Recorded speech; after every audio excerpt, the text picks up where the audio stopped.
que Gérard Collomb est revenu. C'était Georges Képénékian qui s'était dit tiens, je le veux à la culture. Ça veut dire que vous êtes quelqu'un de reconnu, en tout cas dans le monde qui est le vôtre. C'est effectivement un monde qui ne m'est pas inconnu. J'ai eu plaisir de prendre la suite de Georges Képénékian à l'été 2017. J'ai travaillé près d'une quinzaine d'années dans le domaine du patrimoine culturel, dans un bureau d'études en tant que responsable de projet. Et puis, j'ai aussi une pratique amateur assez importante, ayant fait à la fois du théâtre, du café-théâtre, de la danse, du chant, dans une chorale. Et c'est une pratique effectivement qui m'est chère. J'ai aussi, dans une autre vie, quand j'étais un peu plus jeune, participé à plusieurs défilés de la Biennale de la danse. Donc c'est quelque chose que je connais et que je connais surtout sous un angle non pas professionnel, mais un angle amateur. Et c'est un des champs d'action qui m'intéresse beaucoup aujourd'hui. Loïc Grabert, on voit que vous êtes déjà très passionné, on vous dit discret, mais très à l'écoute.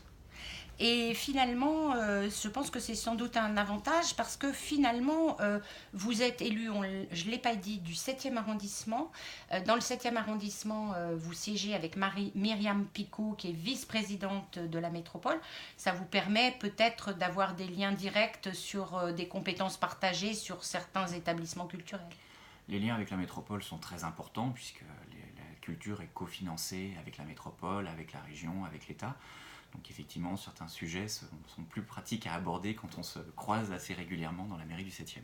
Alors vous l'avez dit vous-même, vous avez été un touche-à-tout, amateur de BD, ça vous ne l'avez pas dit, hein, je l'ai lu, grand lecteur de polar. Et donc, vous allez pouvoir mettre en musique quelque chose de nouveau. Pourquoi quelque chose de nouveau? Parce qu'on avait l'impression jusqu'à présent que ceux et celles, enfin, je crois qu'il n'y a eu que des garçons, hein, à la culture, avis aux dames pour les prochains mois après. Les échéances. Voilà, les échéances, merci.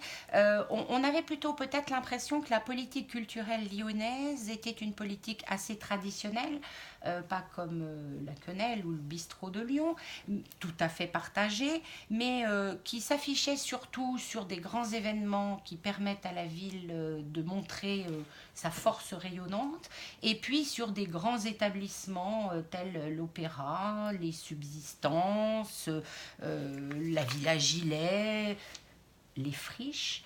Mais qu'est-ce que vous amenez dans votre poche?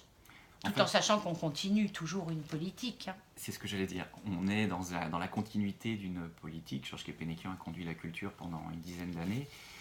C'est un équilibre qu'il faut arriver à trouver. Un équilibre entre le rayonnement national et international de nos grands équipements et leur capacité à être ouverts, à être à l'écoute, à répondre aux besoins des Lyonnais. Je prends quelques exemples. Nous avons l'opéra qui effectivement est aujourd'hui reconnu sur la scène internationale, qui fait régulièrement la une des magazines spécialisés, mais l'opéra est aussi une maison qui est extrêmement impliquée dans la charte de coopération culturelle, qui est notre outil pour permettre à tous ceux qui sont éloignés de la culture, dans les quartiers en politique de la ville, mais pas que, d'avoir une capacité à agir et à être des acteurs de cette culture. Donc ça se fait par l'intervention de musiciens dans les quartiers, par l'ouverture des portes de l'opéra à ses publics, dans l'ouverture de la programmation à différentes formes. Et ce qui se fait à l'opéra se fait dans l'ensemble de nos établissements culturels. On est bien dans un équilibre entre une capacité à exister à l'échelle régionale, nationale et internationale, et un travail très fort au niveau local avec les différents publics lyonnais. Loïc Grabert, vice-président à la culture, vous avez parlé de l'opéra en disant que l'opéra sortait des murs, au fond. Quelles sont les autres actions que vous avez au devant, justement, du territoire lyonnais? Alors, on a plusieurs actions. L'une qui me tient vraiment à cœur, c'est celle de l'éducation artistique et culturelle pour nos enfants. Nous avons lancé il y a quelques semaines la carte culture junior, qui est une carte culture qui permet à tous les enfants de la ville de Lyon, quel que soit leur établissement scolaire, de pouvoir bénéficier d'un accès gratuit à l'ensemble de nos musées, donc aux 6 musées de la ville de Lyon et à la bibliothèque municipale. C'est une carte qui est disponible dans les bibliothèques et les musées, mais c'est surtout une carte qui, en plus de cette accessibilité gratuite, offre des bons plans, permet des bons plans auprès de nos établissements culturels, c'est-à-dire une visite côté coulisses des Célestins, un spectacle qui leur est dédié au théâtre Nouvelle Génération à Vèze, des activités spécifiques dans nos musées, et donc par l'intermédiaire d'une newsletter dédiée auprès de leurs parents, Les enfants ont ainsi une programmation qui leur est spécifiquement ouverte. Oui, Loïc Guimbert, auprès de leurs parents, parce qu'en fait, vous le faites, cette carte, pour les maternelles, primaires, Pour tous les primaires. pour tous les primaires, dont vous avez la compétence dans les villes. C'est ça, c'est ça. Donc elle est disponible aujourd'hui sur l'ensemble des musées de la ville de Lyon et à la bibliothèque. Alors, gratuit, la gratuité, est-ce que ça implique qu'il y ait beaucoup plus de monde ou beaucoup moins parce que c'est gratuit? Je ne sais pas si la question de la gratuité est un facteur essentiel. Ce qu'on constate, et c'est aussi un point sur lequel on a travaillé sur cette carte culture junior, c'est qu'il faut que ça soit accompagné. C'est-à-dire que ce n'est pas parce que vous donnez à un moment donné une carte gratuite que les enfants s'en saisissent et vont dans les bibliothèques. Il faut que les enfants soient accompagnés. Ça peut être un accompagnement par les familles, ça peut être un accompagnement par les ambassadeurs du livre. On a la chance à Lyon d'avoir dans nos écoles, avec la FEV, les ambassadeurs du livre. Pour les auditeurs, la FEV? La FEV, c'est une association qui accompagne des jeunes aujourd'hui sur des projets solidaires, sociaux, citoyens, dans l'ensemble des établissements et bien au-delà. Alors, je vais prendre au vol votre phrase sur les projets solidaires et citoyens. Il me semble qu'avant d'être adjoint à la culture, vous vous occupiez de la participation citoyenne. Ce sont des gros dossiers. On voit aujourd'hui, et on l'a vu pendant la fin de l'année, l'idée que les gens se sentent isolés, qu'ils ont l'impression qu'on leur marche dessus, qu'on ne leur parle pas, l'idée de la solidarité, de la fraternité.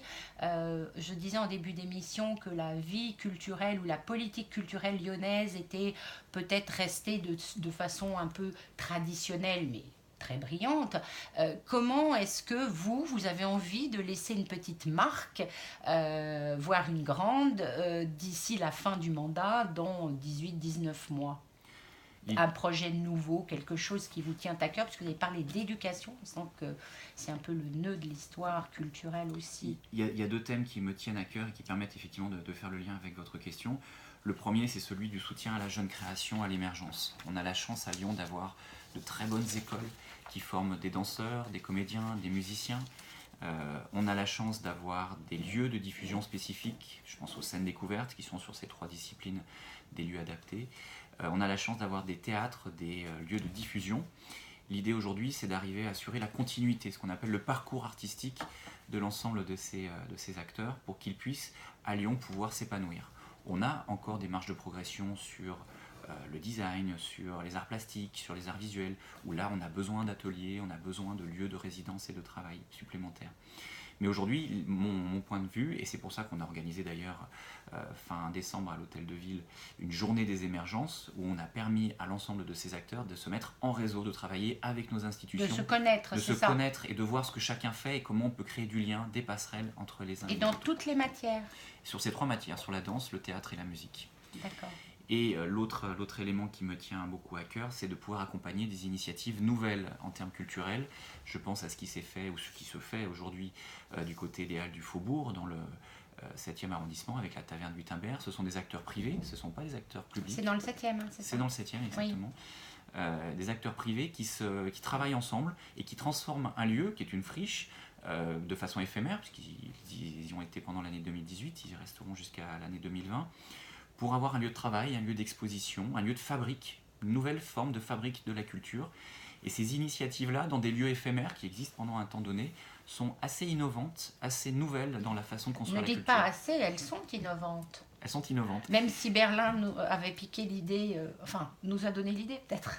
Oui, c'est vrai qu'à Lyon, les choses prennent un petit peu plus leur temps. C'est souvent une occasion de rencontre. Là, en l'occurrence, c'était des promoteurs qui ont rencontré des acteurs culturels.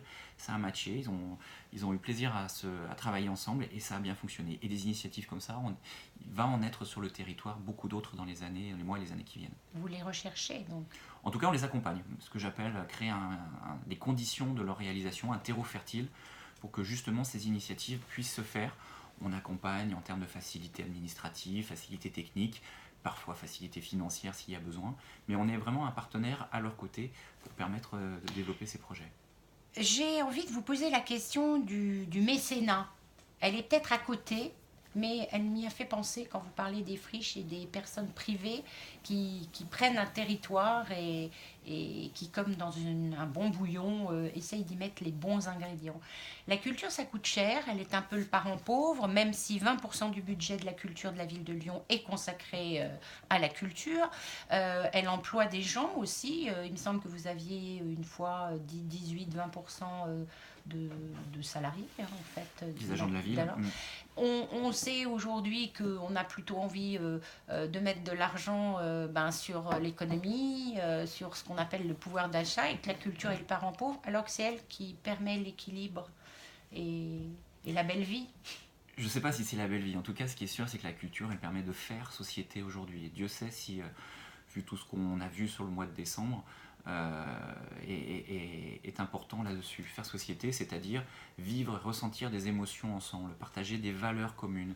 C'est grâce à la culture, c'est grâce à des grands événements, c'est grâce à des concerts, c'est grâce à des pièces de théâtre qu'on ressent collectivement ces émotions et qui nous permettent de faire société ensemble. Et à partir de là, effectivement, ça coûte de l'argent. Mais c'est un vrai choix que fait la ville de Lyon.